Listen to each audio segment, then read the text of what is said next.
सुदामा भैया बड़ी जोर की भूख लगी है, ला वो चने ला, गुरु माता ने जो दिए थे दोनों भाई बैठ करके खाते हैं। सुशीला चने मेरे पास कहाँ थे, वो तो मैं खा गया था और मैंने वो गमछे की पोट खोलकर बता दी। अरे कन्हैया अब कहाँ चने भैया, वो तो पता नहीं बरसात में कब वो गमछे की गांठ खुल गई, सारे चने पानी में बह गए, मैं तो खुद भूखा बैठा। मैंने दूसरी बार भगवान से झूठ बोल दिया, लेकिन सुशीला भगवान को समझते देर नहीं लगी। भगवान ने मन में सोचा, वारे सुदामा तूने मेरे हक का अन्न भी नहीं छोड़ा, मेरे हिस्से का अन्न भी खा लिया, जा रे दरिद्री कहीं का। महाराज सुदामा जी कहते हैं सुशीला हमें इसीलिए दरिद्रता मिली है क्योंकि हमने भगवान के हक का खाया है। 4-5 लोगों के हक का कोई खाता है ना, उसको समाज में दरिद्रता भुगतनी पड़ती है। किसके हक का? एक तो किसी ने भगवान के हक का खा लिया, मंदिर के हक का था, और किसी ने पचा लिया ना, पचा नहीं सकता महाराज, ब्याज के समेत निकालना पड़ेगा। एक महाराज किसी ने ब्राह्मण के हक का खा लिया तो महाराज उसको दरिद्रता भुगतनी पड़ती है। एक किसी ने गाय के हक का खा लिया तो उसको समाज में दरिद्रता भुगतनी पड़ती है। आप देखना गायों की सेवा करने वाले हैं ना, उनके घर में कमी नहीं रहेगी, क्योंकि महाराज वो गाय के लिए कुछ ना कुछ अपने पास तो लगाते रहते हैं, उनके घर में कभी कमी नहीं रह सकती है। कितना ही लुटा देना, लेकिन महाराज वो 4 गुना कहीं ना कहीं से वापस आ जाएगा। एक महाराज कोई बहन बेटी के हक का खा जावे तो महाराज उसको भी दरिद्रता भुगतनी पड़ती है। ये 4-5 जगह ऐसी होती है जिसका हक कोई खावे तो गरीबी भुगतनी पड़ती है। सुशीला मैंने भगवान के हक का अन्न खाया है, इसीलिए ये गरीबी हमें मिली है। मैं कैसे जाऊं भगवान के पास? सुशीला कहती है पतिदेव चिंता मत कीजिए, भगवान तो हमारे पिता के समान है, और बेटा यदि गलती करता है ना तो पिता का कर्तव्य है बेटे की गलती को पिता क्षमा कर देता है। वो हमारे पिता समान है, हमारी गलती को क्षमा करेंगे, आप जाइए। सुदामा जी फिर कहते हैं सुशीला फिर भी कैसे जाऊं? शास्त्रों में 4-5 जगह ऐसी बताई है जहां पर कभी खाली हाथ नहीं जाना चाहिए। कौन सी जगह खाली हाथ मत जाओ? एक तो भगवान के पास जाओ ना, मंदिर में जाओ, कथा सत्संग में जाओ तो खाली हाथ मत जाओ। मंदिर में जा रहे हो, आपके पास रुपया 2 रुपया है तो लेकर के जाओ, पैसा नहीं है कोई बात नहीं, प्रसाद लेकर के जाओ, प्रसाद नहीं है तो कोई बात नहीं, फल लेकर के जाओ, फल भी नहीं है कोई बात नहीं, पुष्प लेकर के जाओ, पुष्प भी नहीं है तो महाराज कम से कम समीप पत्र खेजड़ी का लूंग या तुलसी का पत्ता ही लेकर के जाओ, लेकिन भगवान के पास खाली मत जाओ। एक अपने गुरु के पास जाओ तो खाली मत जाओ, कुछ ना कुछ चादर इत्यादि लेकर के जाओ। एक महाराज अपने मित्र के घर जाओ तो खाली मत जाओ, दूसरे गांव में मित्र रहता है, उसके बच्चों के लिए मिठाई कपड़े फल इत्यादि कुछ ना कुछ लेकर के जाओ। एक बहन बेटी के घर जाओ तो खाली मत जाओ, कोई समाजनी बाहर रहती है, कन्या रहती है, उसके घर खाली चले गए कोई बात नहीं, लेकिन आते समय उसके माथे पर सूखा हाथ फेर करके मत आओ, उसके हाथ में 5-25 कुछ ना कुछ जैसी आपकी शक्ति हो कुछ देकर के आओ उस बहन बेटी के हाथ में। एक महाराज राजा के पास जाओ तो कभी खाली मत जाओ, राजा के लिए कुछ ना कुछ उपहार भेंट इत्यादि लेकर के जाओ। ये 5 जगह शास्त्रों में बताइए जहाँ खाली नहीं जाना चाहिए। और भगवान तो मेरा मित्र भी है, राजा भी है, उसके घर में खाली आप कैसे जाऊं? सुशीला कहते चिंता मत करो, मैं कुछ व्यवस्था करती हूँ। सुशीला 4 घरों में गई और 4 घरों से एक मुट्ठी चावल मांग करके लाई। एक फटा पुराना चीलडा लिया है वो, और धीरे से उसमें चावल डालकर धीरे से गांठ लगाई है, जोर से लगावे तो वो कपड़ा भी फट जावे। और वो 4 मुट्ठी चावल, सुशीला कैसी स्त्री है, उसके बच्चे 3 दिन से भूखे बैठे हैं, लेकिन वो 4 मुट्ठी चावल ला करके सुशीला उन चावलों को पका करके अपने बच्चों की 3 दिन की भूख नहीं मिटा रही है। सुशीला जानती है मेरे पति ने भगवान के हक का अन्न खाया है, और आज मैं अपने बच्चों के हक का अन्न निकाल करके भगवान के लिए वापस भेजूंगी, नहीं तब जाकर के हिसाब बराबर होगा। कैसी वो नारी है, अपने बच्चों के हक का अन्न भी निकाल करके भगवान के लिए भेज रही है। सुदामा जी महाराज धीरे धीरे धीरे धीरे चलने लगे, चलते चलते चलते पैरों में कांटे चुभ रहे हैं। कृष्ण कृष्ण कृष्ण कृष्ण नाम कथा को काया प्रगटाना भाई, ये सुदामा कौन है? ये जीव ही सुदामा का नाम है। ये जंगल कौन है जिस जंगल में सुदामा चल रहा है? ये संसार ही ये जंगल है। ये कांटे क्या है? ये कष्ट ही कांटे हैं। जब जीव रूपी सुदामा संसार रूपी जंगल में चलेगा ना तो कष्ट रूपी कांटे जरूर लगेंगे, लेकिन सुदामा कृष्ण कृष्ण बोलते हुए कांटों को निकालता जाता है। और जो महाराज कष्टों से पार उतरना चाहता है वो भगवान का नाम लेता लेता संसार को पार करे, तो महाराज वो कांटे रूपी कष्ट जो है वो महाराज भगवान की भक्ति में बदल जाए। चलते चलते चलते एक नदी आ गई। नदी के किनारे जाकर के सुदामा जी महाराज सो गए। अब महाराज नदी पार कौन कराए? भगवान ने गरुड़ जी को भेजा। गरुड़ जी आए, सुदामा जी को अपने कंधे पर बिठा करके सीधा द्वारिका नाम की नगरी के अंदर सुला दिया। अब महाराज सुदामा जी द्वारिका वासियों से पूछते हैं, अरे भैया ये कौन सी नगरी है? तो सब कहने लगे, पंडित जी ब्राह्मण देवता ये सुदामापुरी, ये कृष्ण की नगरी है, द्वारिका नगरी है, द्वारिका नगरी। अरे द्वारिका आ गया।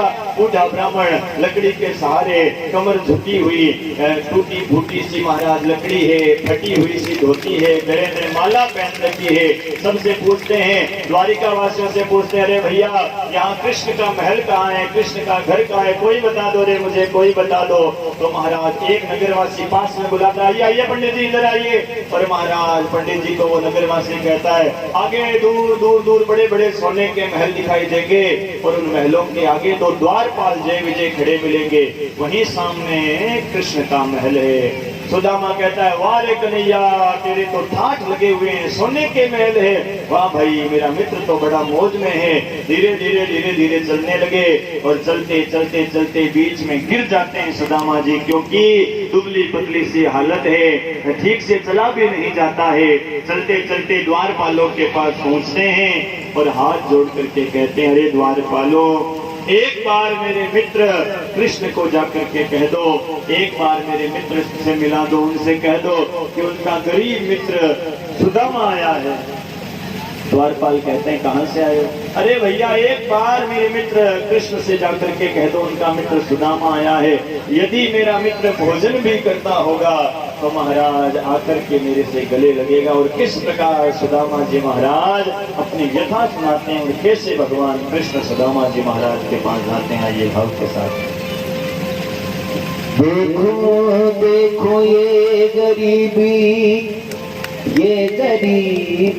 का हाल, श्री कृष्ण के दर पे विश्वास लेके आया हूँ।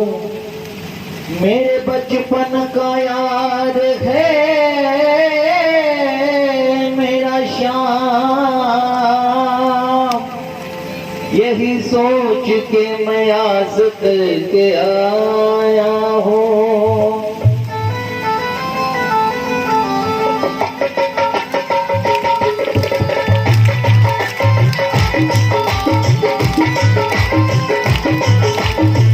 अरे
नसीब गया है, नसीब गया है। भटकते भटकते न जाने कहाँ से, भटकते भटकते न जाने कहाँ से, तुम्हारे करीब गया है, तुम्हारे महल के करीब गया है।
बोलिए भक्तवत्सल भगवान की।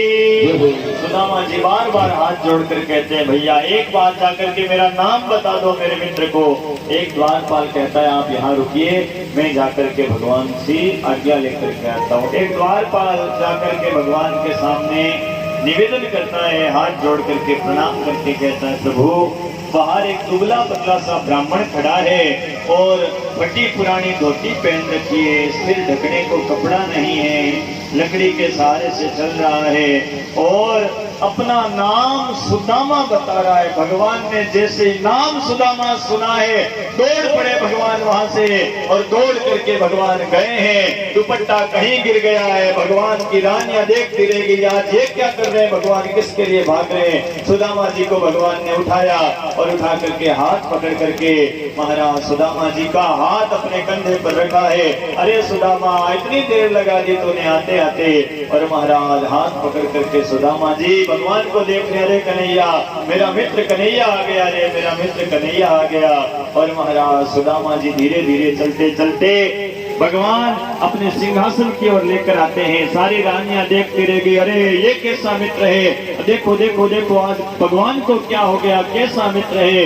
भगवान के तो मित्र ऐसे ही होते हैं भाई, भगवान तो ब्राह्मणों के ही भक्त हैं। और भगवान ने अपने सिंहासन के ऊपर सुदामा जी महाराज को बिठाया है। दोनों रानियां पास में खड़ी हो गई और भगवान सुदामा जी को बिठा करके खुद नीचे बैठ गए। अपनी रानियों से कहते हैं, रुक्मणी सत्यभामा, पानी की परात लेकर के आओ, ब्राह्मण के चरण धोएंगे। रानियां गई, इतने में तो भगवान ने देखा सुदामा जी के पैरों में हजारों कांटे चुभे हुए थे। एक एक कांटे को भगवान निकालते हैं, उन कांटे के पीछे खून की धार निकल पड़ती है। उस खून को देख करके महाराज भगवान की आंखों में आंसू गिरने लगते हैं।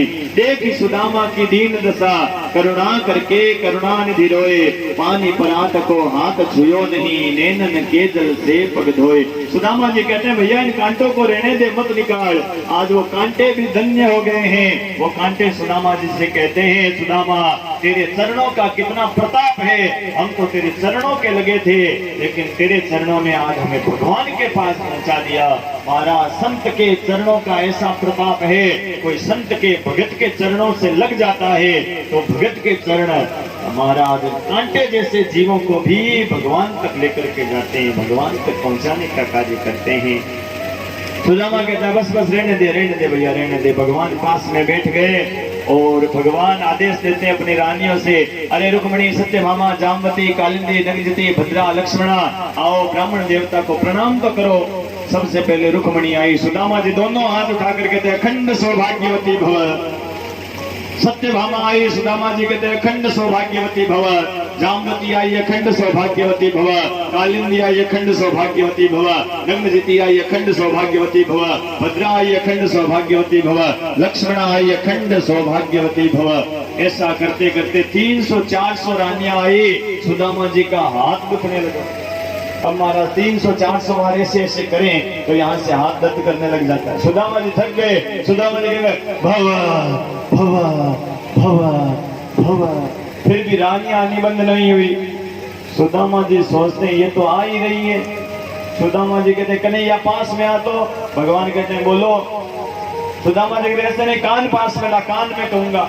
भगवान कान पास में लेकर के गए। सुदामा जी कहते हैं, भाई कन्हैया एक बात बता रहे, थारे कतीक लुगाया है। सुदामा जी महाराज से भगवान कहते हैं, 16,108 है। सुदामा जी कहते हैं, सगली थारी है कि कोई पड़ोस में आईडी है?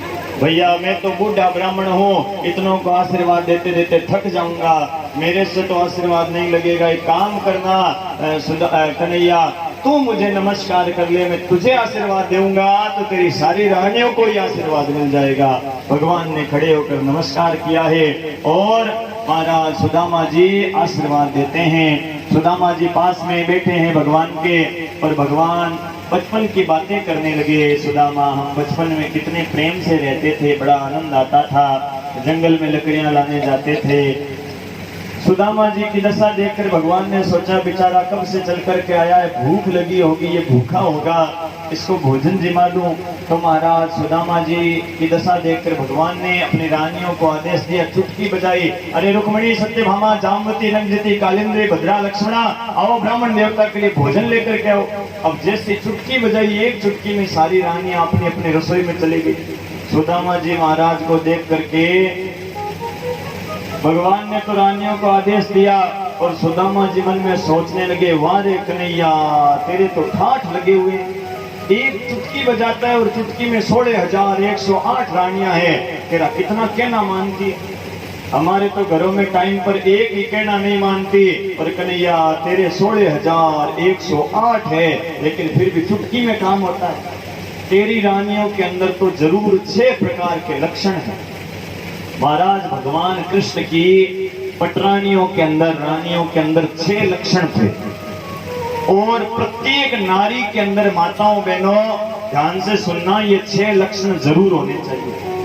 जिस नारी के अंदर, जिस स्त्री के अंदर ये 6 लक्षण होते हैं ना, उस स्त्री के घर में कभी भी झगड़ा नहीं होता, उसके घर में कभी कड़े लड़ाई नहीं होती। और जिसके घर में लड़ाई नहीं होती उसके घर में हमेशा प्रेम रहता है। और जहाँ प्रेम है वही परमात्मा है, और जहाँ परमात्मा है वही परमात्मा की अर्धांगिनी लक्ष्मी का निवास है।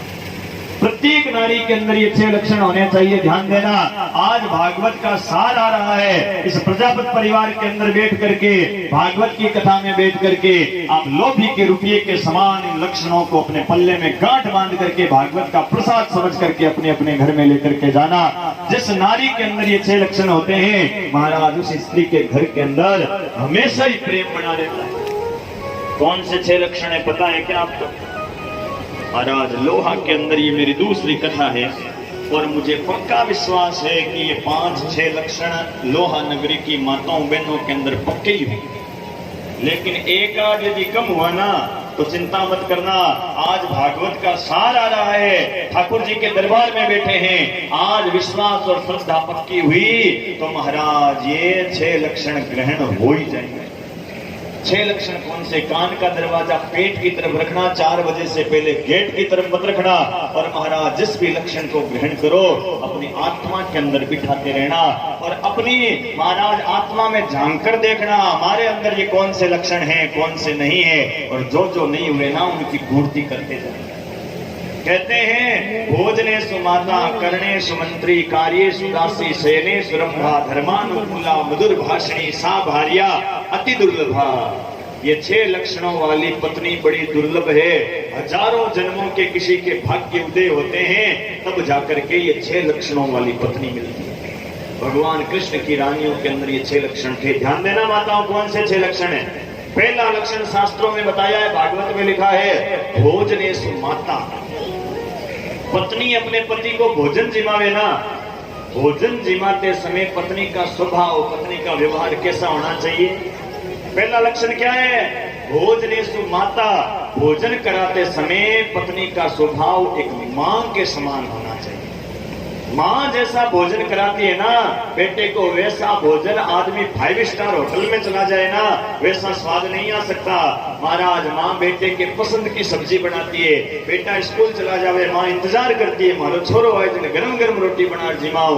महाराज बच्चे के पसंद की वस्तु बनाती है, उसी मां के समान पास में बैठ करके पति के पसंद का भोजन जिमावे। कभी पति बाहर गया हुआ हो और महाराज जल्दी आ जावे, घर में और कोई सब्जी नहीं थी, आलू की बना ली। अब पति को आलू की सब्जी पसंद नहीं है तो पत्नी क्या कहे? अरे सुनो नहीं, अपार थान वास्त्र पापड़ समझ दो, थान आलू भावे कौन रेंट दो, मैं अपार थान वास्त्र कड्डी गरम कर दूं। महाराज पति सोचेगा देखो देखो मेरा कितना ध्यान रखती है, मां के समान हर चीज का ध्यान रखती है, क्या पसंद है क्या नहीं है। पहला लक्षण है भोजन कराते समय पत्नी का स्वभाव पत्नी जैसा नहीं मां जैसा होना चाहिए, ये पहला लक्षण है। दूसरा लक्षण क्या है माताओं? दूसरा लक्षण शास्त्रों में स्त्री के लिए बताया है करणे सुमंत्री। राजा का मंत्री होता है ना, मंत्री के कान में राजा कोई बात कहता है या कोई वस्तु लाकर देता है तो मंत्री का कर्तव्य क्या है? राजा की कही हुई बात को गुप्त रखता है, तीसरे आदमी को बताता नहीं है, और दी हुई वस्तु को भी गुप्त रखता है, तीसरे को नहीं बताता। उस राजा के मंत्री के समान पत्नी का दूसरा लक्षण है कि पति कोई गुप्त बात कहे या पति कोई वस्तु ला करके देवे तो पति के अलावा तीसरे आदमी को पति की बात और पति की वस्तु बताओ मत, मंत्री के समान उसको गुप्त रखो। ऐसा नहीं होना चाहिए कि पति शाम को 5,000 रुपया ला करके देता है, आप संयुक्त परिवार में रहते हो, सवेरे सवेरे उठते ही आंगने में जाकर जोर से कह देवे जेठानी जी सुनो नहीं, थाना देवर मैंने शाम 5,000 रुपया दिया, गड़बड़ हो जाएगी महाराज, संयुक्त परिवार में लड़ाई चालू हो जाएगी। पति की बात और पति की वस्तु को हमेशा गुप्त रखो, पति के अलावा तीसरे को बताओ ना। एक मंत्री के समान पति की बात को तीसरे आदमी के सामने करो ही मत। ध्यान से सुनना माताओं, कितने लक्षण हो गए? 2 हो गए, 6 सुनना। तीसरा लक्षण बताया है कार्ये सुदासी। पति के घर का काम होवे ना उसको पराया मत समझो, पति के घर को ही पराया ना समझ करके, पति के माँ बाप को पराया ना समझ करके, अपने माँ बाप के समान पति के हर छोटे मोटे काम का ध्यान रख करके दासी के समान उसकी सेवा करे। इसीलिए तीसरा लक्षण बताया कार्य सुदासी। अरे पति को क्या चाहिए भाई, शाम को आवे बाहर काम से ऑफिस से तो महाराज पानी की गिलास दे देवे, भोजन बना के दे देवे, स्नान करे तो कपड़े बढ़िया इस्त्री करके रख देवे। पति कितना सोचेगा। कई कई घरों में देखते पति आती, रामू रामू पानी दे तो साफ आया, पानी दे तो, अरे भाई रामू खनू तो पीऊं तो यार तू ही पा दे तो थोड़ी गिलास कर। महाराज पति की सेवा अपने हाथों से करे, पति का छोटा मोटा काम करे। पति सोचेगा देखो देखो मेरा ध्यान कितना रखती है, मेरी काया की छाया बन करके मेरी सेवा करती है। ये तीसरा लक्षण है कार्य सुदासी। चौथा लक्षण शास्त्रों में क्या बताया है? चौथा लक्षण माताओं बहनों विशेष ध्यान देना। चौथा लक्षण बताया है शयने सुरंभा। शयन कक्ष में पति के सामने पत्नी को रंभा अप्सरा के समान श्रृंगार करके रहना चाहिए। देखो श्रृंगार स्त्री का अधिकार है और श्रृंगारों की संख्या भी बताइए कितने हैं माताओं पता है क्या? हाँ 16 धन्यवाद देवे मन का है। 16 श्रृंगार बताए हैं, लेकिन श्रृंगार स्त्री खूब करे, परंतु किस लिए करे? स्त्री श्रृंगार खूब करे परंतु अपने पति को दिखाने के लिए करे। ध्यान देना माताओं बहनों, महाराज स्त्री को श्रृंगार खूब करना चाहिए लेकिन अपने पति को दिखाने के लिए करना चाहिए। किसी पराये पुरुष को दिखाने के लिए स्त्री को श्रृंगार नहीं करना चाहिए। इसीलिए शास्त्रों में चौथा लक्षण बताया है सजने सुरंभा। 4 लक्षण हो गए। 5वां लक्षण शास्त्रों में बताया है धर्मानुकूला। धर्म का काम होवे ना तो महाराज पत्नी का कर्तव्य है कि अपने पति को धर्म के काम में हमेशा लगा करके रखे। आदमी से धर्म होता नहीं है, वो जल्दी से आदमी के 1000 काम होते हैं, धंधा व्यापार नौकरी सब कुछ करना पड़ता है, सारी 1000 टेंशन होती है। आदमी से धर्म होता नहीं, लेकिन पत्नी वो होती है जो पति को धर्म से जोड़ देती है। कभी रविवार की छुट्टी का दिन हुए, महाराज 7 दिन तो काम पर जाते हैं, रविवार को घर पे रहे तो पत्नी का कर्तव्य है पत्नी पति से केवे है वो सुनो नहीं हो आज रविवार की छुट्टी है, गांव में कथा चले, अपाई कथा सुनने चलना हो, अरे अपाई की गौशाला रामायण जा छुट्टी वाले दिन की दान पुण्य करना की गायरी सेवा करना, अरे संत ब्राह्मणों भोजन हुए, गाँव रे मायने कोई संतारी सेवा चल रही है, कोई मंदिरों काम चल रही है, कोई गौशाला री सेवा रो काम चल रही, तो पत्नी का कर्तव्य है पति को धर्म में लगावे। अरे सुनो नहीं अपाई थोड़ो धर्म करना, अपने राम राज्य है कृपा है, अपने की कमी को नहीं। महाराज पत्नी ही वो होती है जो पति को धर्म से लगा देती है। आदमी से होता नहीं है जल्दी से धर्म। मुझे साहब थे पूनम रो व्रत करो नहीं करो, पर महाराज धर्म तो जरूरी करे। क्यों? क्योंकि महाराज स्त्रियां होती है जो पति को धर्म से जोड़ती है। इसीलिए माताओं का एक नाम शास्त्रों में और होता है। माताओं को क्या कहते हैं शास्त्रों में? इनका नाम है धर्म पत्नी। धर्म पत्नी क्यों कहते हैं? क्योंकि महाराज पत्नी वही है जो पति के धर्म के अंदर काम आ जावे, इसीलिए उसका नाम है धर्म पत्नी। भाई अम्पा ने कोई लाल धर्म पतो कहेगी, अम्पा ने धर्म पतो कोई कौन के देविया रो नाम हुए धर्म पत्नी। धर्म का पति कभी नहीं होता है, धर्म का भाई हो सकता है, ध्यान देना, धर्म का पिता हो सकता है, धर्म का मामा हो सकता है, लेकिन धर्म का पति कभी नहीं होता। पत्नी का क्या नाम है? पत्नी का नाम है धर्म पत्नी। क्यों? क्योंकि पत्नी वही है जो पति के हाथों से धर्म करवा देगी। कितने लक्षण हो गए माताओं? 5 हो गए। अब महाराज मुझे ये पक्का विश्वास है प्रजापति परिवार में और महाराज लोहा नगरी में भी मैं पहले भी आया हूं, ये 5 लक्षण तो यहाँ पक्के ही, लेकिन 6ठा लक्षण है ना थोड़ा कठिन है वो। परंतु महाराज आज भागवत का सार आ रहा है, ठाकुर जी के सामने बैठे हैं, यदि श्रद्धा और विश्वास हुआ तो 6ठा लक्षण भी ग्रहण हो ही जाएगा। और 6ठा लक्षण शास्त्रों में क्या बताया है? 6ठा लक्षण शास्त्रों में बताया है मधुर भाषिणी। महाराज पत्नी खाली घर में मीठा बोले, पत्नी यदि मीठा बोले तो आदमी की आधी से ज्यादा थकान, आधी से ज्यादा टेंशन, आधी से ज्यादा समस्या दूर हो जाती है। लेकिन समस्या तो दूर तब होवे ना जब देवियां घर में मीठा बोले। आज यहाँ पर अपने घर की पोथी को खोलकर देखना, महाराज 6 लक्षण भागवत में आते हैं। घर की किताब खोलना, हमारे घरों में हम क्या करते हैं? मैं कई जगह जाता हूँ, देखता हूँ माताएं भोजन तो बहुत बढ़िया बनाती है, माँ के समान पास में और बैठती है।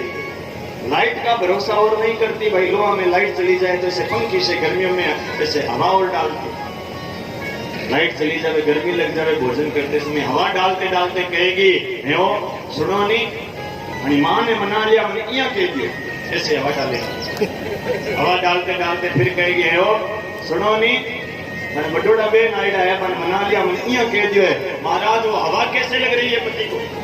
भुट्टा सेकने वाला देखा है, मक्का सेकने वाला, वो मक्के के नीचे तो आग लगाता है, बीच में मक्का रखता है, ऊपर से ऐसे हवा डालता है, उस मक्के को हवा लग रही है, आग लग रही है।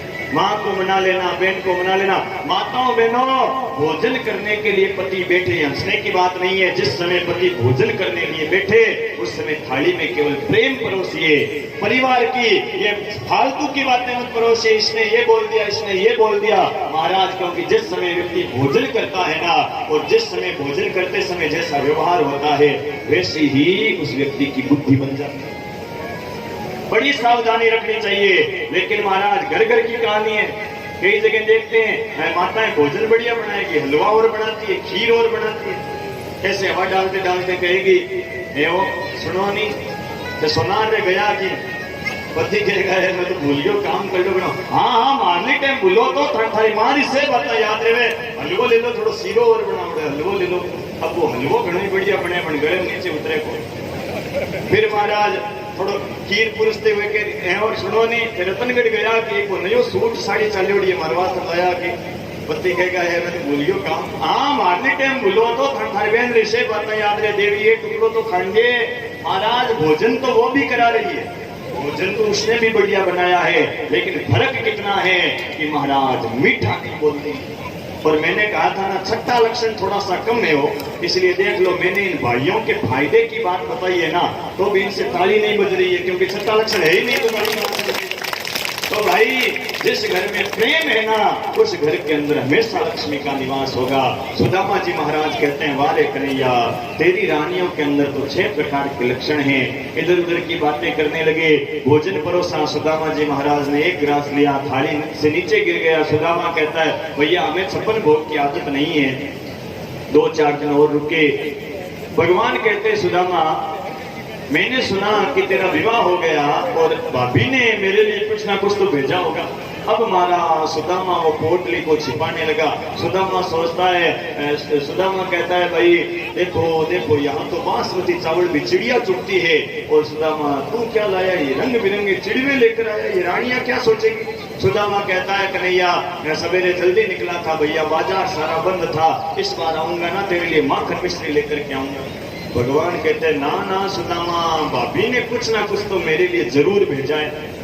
सुदामा जी महाराज कहते कन्हैया छोड़ना ये सारी बातें, हम तो बचपन की बातें करते हैं, हम गुरु माता के पास रहते थे, पढ़ाई करते थे, कितना आनंद आता था। भगवान कहते हैं कन्हैया सारी बातें, भगवान कहते सुदामा सारी बातें छोड़, पहले बता भाभी ने क्या भेजा। सुदामा जी सोचते हैं इस कन्हैया की पुरानी आदत है, जिस बात को पकड़ लेता है उसको छोड़ता नहीं। सुदामा जी कहते हैं कन्हैया जिद मत कर, ज्यादा जिद करेगा ना तो तेरी रानियों के सामने तेरी पोल खोल दूंगा। भगवान कहते हैं क्या पोल खोलेगा। सुदामा जी कहते हैं तेरी रानियों को बता दूंगा कि कन्हैया बचपन में ना नंगा ही घूमता फिरता था, गोपियों के घरों से माखन की चोरी कर करके खाता था, और तो और ये सबके घरों में जाकर के मटकियां फोड़ता था, थोड़े से माखन के लिए गोपियों के पीछे पीछे डोलता फिरता था, ये सारा राज खोल दूंगा। भगवान कहते हैं जितनी मर्जी बता दे, मेरी चोरी की कहानियां सुन सुनकर तो इतनों ने मेरे साथ 16,108 ने विवाह किया है, तो ये बता भाभी ने क्या भेजा। सुदामा जी महाराज कहते हैं भाई कन्हैया की पुरानी आदत है, बात को छोड़ेगा तो नहीं। अब सुदामा जी उस चावड़ों की पोटली को छिपाने लगे।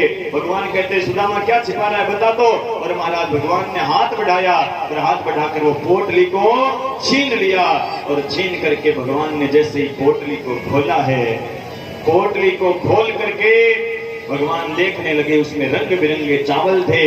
उन चावलों को देख करके भगवान को समझते देर नहीं लगी, क्योंकि महाराज भगवान समझ गए कि खुद के घर का एक मुट्ठी भी साबुत चावल नहीं है। भगवान ने एक मुट्ठी चावलों की भरी और भर करके सोचा इस एक मुट्ठी के बदले इस गरीब ब्राह्मण को क्या देऊं। फिर सोचने लगे कि स्वर्ग का जितना भी सुख होता है, वैभव होता है, वो मैं इस गरीब ब्राह्मण को दान में दे देता हूं, और एक मुट्ठी चावल खा गया। दूसरी मुट्ठी चावलों की भरी, सोचा दूसरी मुट्ठी में क्या दूं, फिर सोचा स्वर्ग का और पृथ्वी का जितना भी वैभव है, ये धरती का सारा ही सुख इस गरीब ब्राह्मण को दूसरी मुट्ठी के बदले दान में दे देता हूं। 2 मुट्ठी खा गए। तीसरी मुट्ठी भरी और सोचा तीसरी मुट्ठी में क्या दूं। भगवान सोचने लगे ये रुक्मणी किस दिन काम आएगी, इस रुक्मणी को ब्राह्मण की दासी बना देता हूं। तीसरी मुट्ठी खाने लगे, इतने में रुक्मणी ने झट से हाथ पकड़ लिया और आंखों ही आंखों में डाल करके कहती है, भगवान आज तो इस ब्राह्मण पर बड़ी दया कर रहे हो, भूल गए क्या वो भी एक ब्राह्मण था जो आपकी छाती के ऊपर लात की मार करके गया था, वो भृगु ऋषि को भूल गए। भगवान वापस कहते हैं, रुक्मणी तुम भी भूल गई क्या, वो भी एक ब्राह्मण था जो तेरी पत्रिका लेकर के मेरे पास आया था, तब तो तेरा और मेरा ब्याह हुआ था। यदि वो ब्राह्मण तेरी सहायता नहीं करता ना तो तुम भी शिशुपाल के घर बर्तन मांजती बैठी रहती। अरे ब्राह्मण की कृपा से तो तू मेरे पास आई। ऊपर से रुक्मणी कहती है, भगवान ज्यादा कच्चे चावल खाओगे तो पेट दुखने लग जाएगा, छोड़ दीजिए। पर महाराज भगवान ने सुदामा जी कहते हैं, हाँ हाँ कन्हैया भैया रख दे, इस बार आऊंगा ना माखन मिश्री लाऊंगा। सुदामा जी महाराज को देख करके भगवान कहते हैं, अरे सुदामा तूने आने में बड़ी देर लगाई, बता मेरे यार सुदामा तूने आने में इतनी देर क्यों लगा दी, थोड़ा पहले आ जाता तो तेरा क्या घट जाता। सुदामा तूने आने में बड़ी देर लगा दी। और किस प्रकार भगवान सुदामा जी से कहते हैं, सुदामा तूने आने में इतनी देरी क्यों लगा दी रे भैया।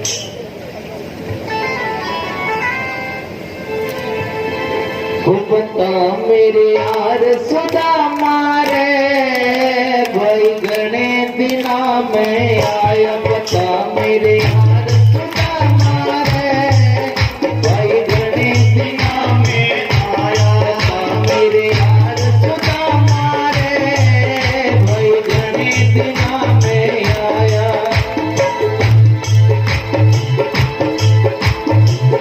ओ बालक तार जब आया करदा, रोज खेल के जाया करदा, बालक तार जब आया करदा, रोज खेल के जाया करदा।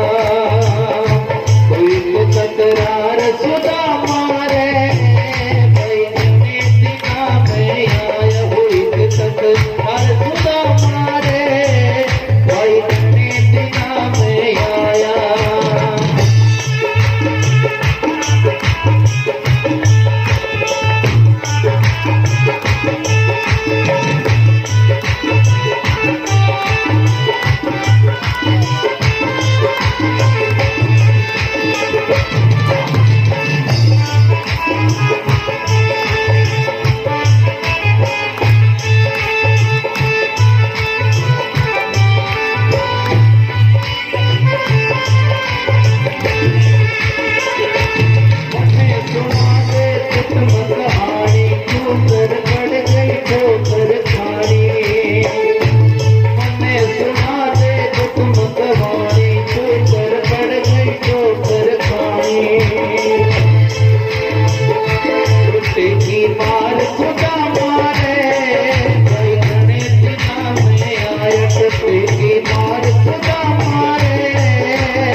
बोली भागवत महापुराण की।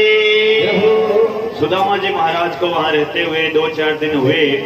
अब सुदामा जी महाराज सोचने लगे कि भाई कभी ये के पास देने लेने को तो कुछ है नहीं, खाली मोटी मोटी बातें करता रहता है। घर में ब्राह्मणी इंतजार कर रही है और अब जाना पड़ेगा। तो सुदामा जी महाराज कहने लगे कि कन्हैया भैया अब तो बहुत दिन हो गए, अब तो घर जाना पड़ेगा। भगवान कहते हैं हाँ हाँ घर तो जाएगा ही, लेकिन ऐसे थोड़ी जाएगा, तू ब्राह्मण है, तूने मेरे घर का अन्न खाया है, मैं भेजूंगा तो तिलक निकाल करके भेजूंगा। अब महाराज तिलक का नाम आया ना, सुदामा बड़ा सुदामा सोचते हैं हाँ अब इसने काम की बात, तिलक निकालेगा तो महाराज कुछ ना कुछ तो देना पड़ेगा। 3 लोगों के तिलक सूखा नहीं निकलता है। किस किसके महाराज? एक तो संत ब्राह्मण के तिलक निकाले तो कुछ ना कुछ दक्षिणा देनी पड़ती है। एक दूसरा महाराज बहन बेटी सवासनी के तिलक निकाले तो कुछ ना कुछ देना पड़ता है। और तीसरा महाराज जवाई जी के तिलक निकाले ना तो जवाई को भी जवानी देनी पड़ती है। 3 लोगों के तिलक सूखा नहीं निकलता। सुदामा ने सोचा हाँ अब तिलक निकालेगा कुछ ना कुछ देगा और वो दक्षिणा ले जाकर मैं मेरी ब्राह्मणी को दे दूंगा, मेरी ब्राह्मणी तो बड़ी भोली है, राजी हो जाएगी। अब महाराज भगवान कृष्ण जैसे तिलक निकालने लगे सुदामा जी के, सुदामा के माथे पर नाम लिखा हुआ था शय लक्ष्मी। शय लक्ष्मी का अर्थ क्या होता है? शय का अर्थ होता है लक्ष्मी का नाश। और भगवान ने जोर से रगड़ करके उस शय के आगे अंगूठे से ए लिख दिया। शय के आगे ए लिखने से नाम क्या बढ़ जाता है? अक्षय लक्ष्मी। मैं सुदामे को अक्षय लक्ष्मी का भंडार देता हूं। देने वाले ने इतना दिया, लेने वाले को पता ही नहीं चला कि देने वाले ने दिया क्या है। महाराज दान इसका नाम है। इस हाथ से देवे तो दूसरे हाथ को पता ही नहीं चले कि देने वाले ने क्या किया। महाराज दान दो, गुप्त दान करो, उसमें नाम लिखाओ तो कोई बड़ा काम हो तो उसमें अपना नाम जरूर लिखाओ, क्योंकि महाराज नाम लिखाने से आने वाली संतानों को प्रेरणा मिलती है। लेकिन हम क्या करते हैं? दान करेंगे 500 रुपए का पंखा, पुजारी जी से कहेंगे पुजारी जी निज मंदिर में लगाना, भगवान को हवा खिलानी है। हल्का वाला पंखा आएगा 500 रुपए का, वो दान देंगे। और महाराज 3 पंखे की ताड़ियां, तीनों पर महाराज 3 पीढ़ियों का नाम लिखाएंगे। स्वर्गीय दादाजी, स्वर्गीय परदादा जी और स्वर्गीय लड़दादा जी, तीनों पीढ़ियों का नाम लिखाया। निज मंदिर में पंखा लगाया और महाराज पुजारी जी को कहा, पुजारी आया और जैसे ही बटन दबाया, बटन दबाते महाराज तीनों पीढ़ियां चक्री चल गई। महाराज दादा परदादा लड़दादा तीनों घूम रहे थे। अरे भाई दादा परदादा तो 84 के चक्कर से निकल करके गए थे। पंखों के ऊपर भगवान का और महाराज देवी देवताओं का, माता पिता का नाम मत लिखवाओ। नाम लिखवाना है कोई क्या बनाओ, धर्मशाला बनाओ, कमरा बनाओ, उसके ऊपर नाम जरूर लिखाओ। महाराज कोई बड़ा दान करो, बच्चों के प्रेरणा के लिए गौशाला में दान करो, अपना नाम जरूर लिखाओ। लेकिन महाराज पंखों के अंदर अपने बाप दादाओं को मत लटकाओ। सुदामा जी महाराज को भगवान ने इतना दिया कि लेने वाले को पता ही नहीं चला कि देने वाले ने दिया क्या है। सुदामा जी महाराज सोचने लगे भाई घर जाऊंगा, और घर जाते ही सुशीला पूछेगी, ब्राह्मणी पूछेगी द्वारिका गए थे, द्वारिका से क्या लेकर के आए, क्या जवाब दूंगा। और काल महाराज नहीं मार ले घर जवानी ने मार ली ब्राह्मणी, माने पूछी कि लोहा किया कहीं ले रहा है। तो भाई हम तो कहेंगे भाई प्रजापति परिवार का खूब प्रेम और आनंद मिला, और इस पूरी लोहा नगरी के अंदर इतना आनंद है, हमें तो पता ही नहीं चला कि भाई हम दूसरे गांव में आए हैं या अपना ही कोई गांव के अंदर विराजमान है। तो खूब खूब धन्यवाद देता हूँ इस पूरा लोहा नगरी को और महाराज प्रजापति परिवार को।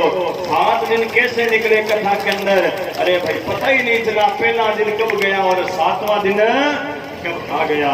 तो महाराज ऐसे प्रेम भाव को हम खूब खूब धन्यवाद देते हैं। सुदामा जी महाराज निकले, जाने लगे, सबको आशीर्वाद देते जा रहे हैं और महाराज नगरवासी सुदामा जी को दक्षिणा दे रहे हैं। अब महाराज सुदामा जी धीरे धीरे धीरे धीरे जाते जाते अपने महल के अंदर गए। जहाँ छोटी सी झोंपड़ी थी वहाँ बड़े बड़े सोने के महल दिखाई देने लगे। सुदामा जी जाने लगे तो सुशीला ने आवाज लगाई, पतिदेव ये भगवान ने हमें प्रसाद के रूप में दिया है। और महाराज भगवान की आवाज आई, अरे सुदामा मैंने तुझे प्रसाद समझ करके दिया, इसको तू ग्रहण कर ले। भगवान समय समय पर अपने बच्चों को सुंदर संदेश देते हैं, बेटा कभी भी संत का और ब्राह्मण का अपमान मत करना। यदि ब्राह्मण का और संतों का अपमान हो गया तो हमारे वंश का विनाश हो जाएगा। लेकिन भगवान के बच्चे बड़े उद्दंडी थे, वो मानते नहीं थे, शरारती बहुत हो गए थे। जाम्बवती का एक बेटा था जिसका नाम था सांब। वो सांब सुंदर बड़ा था, स्त्री के समान। भगवान के बच्चों ने मिलकर के संतों से मजाक करने की सोची। पिंडारी क्षेत्र के अंदर कुछ संत बैठे थे और महाराज भगवान के बच्चों ने सांब को स्त्री के कपड़े पहनाए, सुंदर श्रृंगार किया और श्रृंगार करके महाराज पेट के ऊपर एक कपड़ों की पोटली को बांधा और बांध करके संतों के पास जाकर के पूछने लगे, महात्माओं आप बताओ इस नई बीननी के पेट से बेटा जन्मेगा कि बेटी जन्मेगी? और वो तो भगवान का बेटा था। संतों से मजाक करने लगे तो संतों को क्रोध आया। संतों ने श्राप दे दिया, अरे मूर्खों, भगवान के बेटे होकर के संत ब्राह्मणों से मजाक करते हो, जाओ इसके पेट से ना तो बेटा जन्मेगा ना बेटी जन्मेगी, इसके पेट से लोहे का मूसल जन्मेगा जो तुम सब यदुवंशियों के विनाश का कारण बनेगा। महाराज वो बच्चे घबराए, दौड़े दौड़े यदु जी महाराज के पास आए। यदु जी से कहने लगे, संतों ने श्राप दे दिया। यदु जी कहते हैं कुछ नहीं होगा, ये ब्राह्मणों के संतों के कहने से कुछ नहीं होगा। लेकिन महाराज जैसे ही उस बच्चे के पेट के ऊपर से कपड़ों की पोटली हटाई तो नीचे लोहे का मूसल निकला। यदु जी महाराज से समुद्र के किनारे ले गए, एक पत्थर पर रगड़ने लगे, उस मूसल का चूर्ण बन गया। उस चूर्ण से एर का नाम की घास उग गई जो बड़ी तीखी होती है। अंत में इतना सा टुकड़ा बचा। यदु जी महाराज कहते हैं, ये इतना सा लोहे का टुकड़ा हम यदुवंशियों के विनाश का कारण बनेगा, इसको मैं ऐसे फेंकता हूं। जैसे ही वो लोहे का टुकड़ा फेंका, समुद्र में एक मछली थी, उस मछली ने वो लोहे का टुकड़ा निगल लिया। और महाराज एक पहेलिया आया, पहेलिया ने उस मछली को पकड़ा, उसको चीरा तो पेट में चमकदार लोहे का टुकड़ा निकला। उसको तीखा करके अपने तीर के आगे लगा दिया और महाराज शिकार खेलने लग गया। यहाँ से 99 लाख से ज्यादा यदुवंशियों को आपस में लड़ झगड़ करके मरने का श्राप लग गया। महाराज यही यदु जी महाराज एक बार जंगल के अंदर गए और जंगल के अंदर यदु जी महाराज को एक दत्तात्रेय नाम के संत मिल गए। यदु जी ने दत्तात्रेय जी से पूछा, दूर दूर तक जंगल में कोई मनुष्य नहीं दिखाई देता, आपका पेट कैसे भरता है, आप क्या खाते हो, क्या पीते हो? महाराज दत्तात्रेय तो पहुंचे हुए संत थे। दत्तात्रेय जी ने कहा, यदु जी मैंने अपने जीवन में 24 प्रकार के गुरु बनाए हैं और जो जीवन में 24 प्रकार के गुरुओं से शिक्षा लेता है वो सच्चा संत समझा जाता है, वो सच्चा भक्त समझा जाता है। महाराज जीवन में गुरु अवश्य बनाओ। दत्तात्रेय जी ने जीवन में 24 प्रकार के गुरु बनाए थे। कहते हैं बिना गुरु के दान दिए हुए का पुण्य नहीं मिलता, बिना गुरु के कोई मंत्र जप का पुण्य नहीं मिलता। लेकिन आजकल समाज के अंदर पाखंड बहुत है भाई। मैंने बार बार कहा है, गुरु बनाओ तो जांच परख करके बनाओ। गुरु के अंदर 3 लक्षण देखो। पहला, गुरु को नशा ना करे कोई भी। दूसरा लक्षण, महाराज वो गुरु जो हुए वो चरित्र का बढ़िया होना चाहिए। और तीसरा लक्षण, वो गुरु अपने भक्त को भगवान की भक्ति में लगाने वाला होना चाहिए। 3 लक्षण देख करके जीवन में गुरु बना। और गुरु भी 3 तरह के होते हैं भाई। गुरु कितने प्रकार के होते हैं? गुरु 3 प्रकार के होते हैं। कौन से?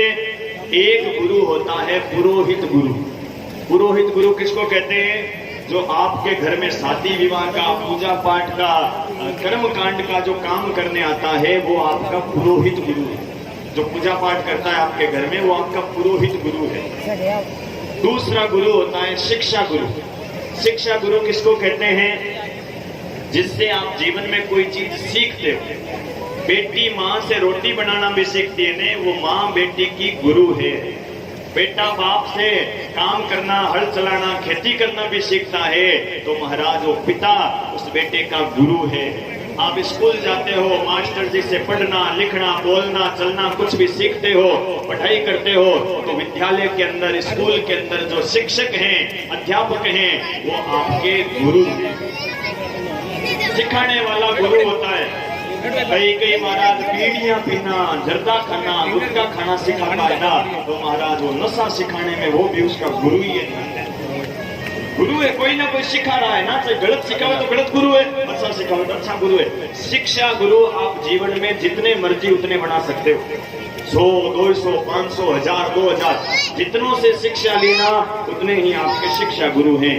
लेकिन महाराज एक गुरु होता है, उसका नाम है दीक्षा गुरु। ये दीक्षा गुरु जीवन में केवल एक बार बनाया जाता है, और दीक्षा गुरु बनाने के बाद बार बार दीक्षा गुरु बदलना नहीं चाहिए। दीक्षा गुरु उसको बनाओ जिससे कोई भगवान की माला फेरने का मंत्र ले, जिससे संकल्प लेकर के गुरु बनावे, तब जाकर के महाराज वो दीक्षा ग्रहण हो। एक बार हम कहीं कथा कर रहे थे, हमारे पास एक कोई बूढ़ी सी मैया आई 80-85 साल की, और हमसे कहने लगी महाराज मैं थाने गुरु बनाना चाहूँ। मैंने कहा माता जी 80-85 साल की आयु हो गई, अभी तक गुरु बनाया नहीं आपने। माता जी कहो महाराज गुरु घना ही बनाया, पर हमारा गुरु की क्या हुआ? मैंने कहा घना ही बनाया भाई, ऐसे कैसे गुरु बनाए? बोले महाराज मैं बचपन में छोटी थी और मेरे गांव में कोई पंडित जी शादी ब्याह कराते थे, ब्राह्मण देवता, उनको गुरु बनाया। 1-2 साल तो वो पंडित जी लिखे, लेकिन 1-2 साल के बाद वो ब्राह्मण देवता घर चले गए। फिर मेरी शादी हो गई और ससुराल में एक बार कोई महाराज जी कथा करने आए थे। अब महाराज मैं कथा में गई, कथा बढ़िया लगी तो मैंने उन ब्राह्मण देवताओं को गुरु बना लिया। अब 2-4 साल तो वो गुरु जी गांव में कथा करने आते, फिर पता चला कि वो कथा करने वाले गुरु जी और भगवान के प्यारे हो गए। अभी 4-5 साल पहले मैं तीर्थ करने गई थी हरिद्वार। हरिद्वार में कोई महात्मा जी कुटिया बना करके रहते थे, बूढ़े ब्राह्मण थे, बूढ़े संत थे, तो उनको और गुरु बना लिया, दीक्षा ले ली, मंत्र ले लिया। अब गुरु पूर्णिमा होती तो उनको प्रणाम करती, हरिद्वार जाती तो उनको चादर भेंट करती, नमस्कार करती। पर अभी महाराज 2-4 साल पहला ये कोरोना काल में पता चला कि वो हरिद्वार वाले गुरु जी और भगवान के घर चले गए। अब महाराज थाने में 7 दिन देखूं, हालते ही मन उम्र में कहीं छोटा लागो, 4 घंटा कथा करो जीते थे, पानी पियो को नहीं, मन इं लागे कि थे तो हाल खासा साल जियोला जिको थे मारा गुरु बन जो। मैं क्यों माता जी मैं तो ए जोड़िया हाथ, माने तो हालते ही कथा में और कर लो थे गुरु कोई और ही देखो, माने भगवान खिदमत में दो। तो महाराज गुरु जरूर बनाओ, लेकिन गुरु आपका कल्याण करने वाला होना चाहिए, क्योंकि संसार में पाखंड बहुत है। गुरु को परख करके फिर गुरु बनाओ। दत्तात्रेय जी कहते हैं मैंने जीवन में 24 प्रकार के गुरु बनाए। कौन से गुरु बनाए? दत्तात्रेय जी कहते हैं मैंने पहला गुरु पृथ्वी को बनाया, दूसरा गुरु मैंने वायु को बनाया। वायु से सीखा कि जिस प्रकार वायु स्वतंत्र रूप से बहती रहती है, वैसे ही संत को एक समान रहना चाहिए। अमीर में और गरीब में फर्क नहीं करना चाहिए। ऐसा ना हो कि अमीर के घर चला जावे, गरीब के घर ना जावे। संत को एक समान रहना चाहिए, ये मैंने वायु से सीखा। तीसरा गुरु मैंने आकाश को बनाया। चौथा गुरु मैंने जल को बनाया। जल से क्या शिक्षा ली?